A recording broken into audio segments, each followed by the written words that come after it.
probably only one thing that could knock the election out of the headlines, and that's when the Cubs win a game, and they did it today. Or when the Sox lose a game, and they did it today.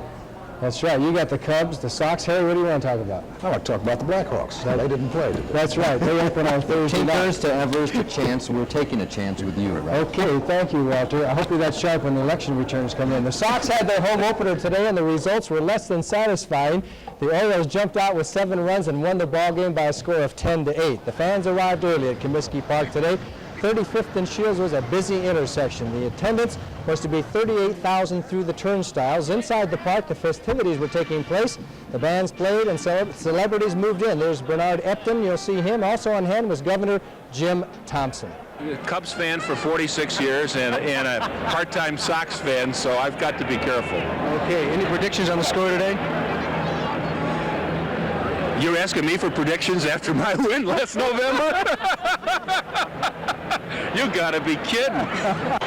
Then the 83 Sox were introduced, and I chatted with Sox President Eddie Einhorn. This is great. It's just one game in the standings, but it's the kind of the birth of the season in Chicago, and I think the people here are going to have a fun year with us. I see you got everybody here, the mayoral candidates, everybody's getting in on Yeah, everybody's found this the place to be on opening day, and it's quite a day in this history of Chicago, I know, and we're glad we're an early part of it. They're booing Tony La Russa.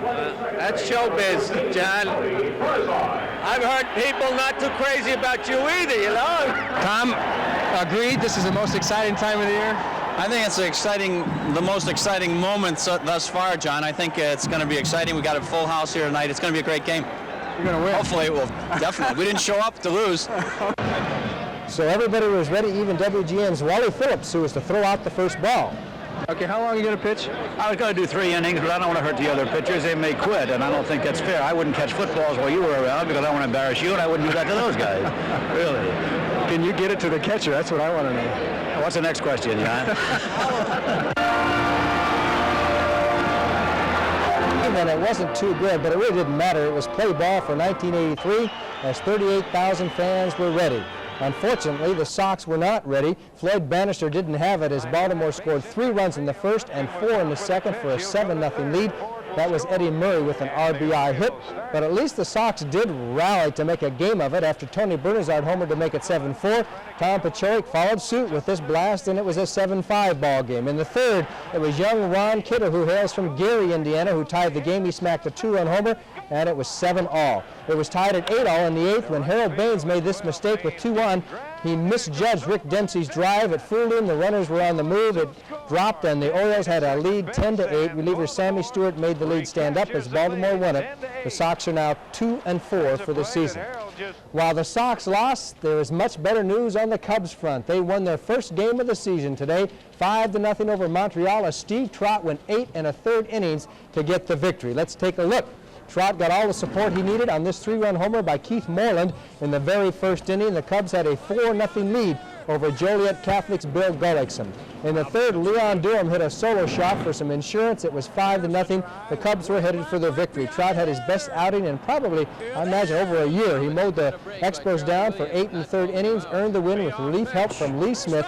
The Cubs the winner. Final score 5-0. Some other games this afternoon. St. Louis beat the Pirates 4-3. The Phillies over the Mets by the same score. In the American League, the Rangers made it 6 out of 7, 2-1 over Cleveland. Milwaukee, Robin Yount had a homer as the Brewers beat Toronto 6-5, and the Tigers ruined the Yankees' homecoming, and of course Billy Martin's homecoming. Final score there was 13-2. On the soccer front, the Sting beat the St. Louis Steamer last night 4-3 to move within a game of second place. Really, all the action took place, the important action, in the final period. It was 2-2. Sting had a 3-1 break.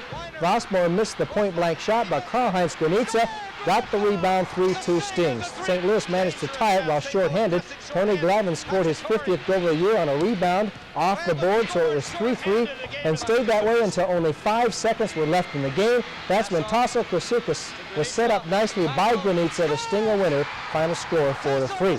Now let's go out to Sportsman's Park for the 9th race trifecta. Phil Georgieff has the call. Here they come, spinning out of the turn. Diamond Bitter cuts the corner by 2. Ficoso racing now in second for Stadium. Boy Prince on the outside is closing ground, leading Gwen down along the rail. Diamond Bidder has it by 3 or 4. Boy Prince, a late move, then Persadium. Here's Diamond Bidder showing the way. Okay, the trifecta was 247. 247 paid $200.20 to win. And to reiterate, the Blackhawks and North Stars will begin their playoff series on Thursday night. The Blackhawks worked out this morning at the stadium where the series will begin. Now you say, why is the game on Thursday night and then Friday afternoon? Well, the Sting plays Friday night, and that can't be changed, and both coaches did not want to start the series on Wednesday night followed by a Thursday night game. That's because of injuries to players, and they want to give them an extra day's rest. Rich Preston is hurt for Chicago. He has a sore leg. Kind of tough on the fans who bought playoff tickets and can't get off on a Friday afternoon. So they'll just have to maybe watch it some other way or just hope and then pick it up next week. But that's the way it stands right now. Walter, that's it in sports, and it's election time, right? That's right, Johnny. Thank you. It was fun and games last night in West Suburban Melrose Park, an Oscar Awards party for charity. Bob Wallace has the story. The only thing missing was a battery of spotlights. Other than that oversight, the Melrose Park Civic Center could have rivaled the Oscar party in Hollywood. This costume party started as a neighborhood affair 11 years ago, with a small group of friends watching the Academy Awards telecast. A few people came dressed as their favorite movie stars, and the die was cast. Each year, the costumes got more elaborate, and finally, the party grew to a size large enough to warrant being held at the new Melrose Park Civic Center. There were almost as many spectators as guests. What do you think of all this? Oh, I think it's fantastic. I wouldn't do it myself. I don't have that kind of guts, but I think it's beautiful. Why? Because it's nice. Give people something to come do. It's wonderful. Although I didn't have enough guts to come dressed except for a chauffeur. I was Cher's chauffeur. Inside, everyone settled in to watch the broadcast. There were bets on who would win the 5 main categories. But before the show began, there was a table full of food to be consumed. After all, it was going to be a long broadcast. Well, one of the good parts about this whole thing is that there's a whole bunch of food. The people in California aren't eating as well as we are here in Melrose Park, let me tell you. After the preliminaries, the Oscar show was almost anticlimactic. And no matter who the winners were in Hollywood, there was a big winner here. All of the more than 100 partygoers paid an admission charge. The money was pooled and presented as a $1,000 donation to the local chapter of the American Cancer Society, the best award of the evening. In Melrose Park, Bob Wallace at the local version of Hollywood for Channel 2 News. Coming up, we have some very interesting results of what we call exit polling in this race for mayor. We'll be right back.